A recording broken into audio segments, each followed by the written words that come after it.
Welcome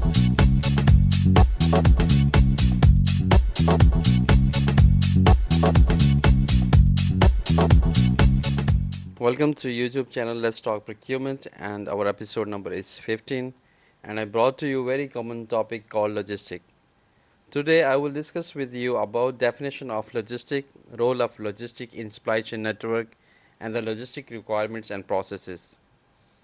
This will help you to have better clarity and understanding about the logistic. Logistic management is a component of supply chain management. Before stepping into more detail, let's understand the definition of logistic. Logistic is a process of planning, implementing, and controlling procedures for the efficient and effective transportation and the storage of the goods, including services and related information from point of origin to the point of consumption for the purpose of conforming to the customer requirements. If I say in the simple words, logistic is a complete control of the flow of goods or services between 2 points. For example, point A is the retailer and point B is the consumer or the customer. The movement of the item from retailer to the consumer or the customer is called logistic. All this transportation is called logistic. Logistic includes in different elements like handling, packaging, inventory, warehousing, and transportation. So there are two types of logistics: internal logistic and external logistic. Let's understand that what is the internal logistic. Internal logistic is the flow of funds, goods, or information between origin and consumptions. Logistic involve information, material handling, production, packaging, inventory, transportation, warehousing, and often security as well. So external logistic is the flow of distribution from factory to the supplier and the customers.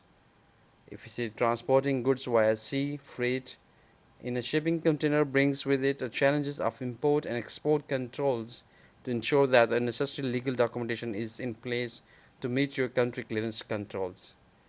So this is a little bit requirement of the logistic as well, and demand of the state where the shipment is going in. Both inbound and outbound logistic management can be led by the organization which may have their own fleet of vehicles.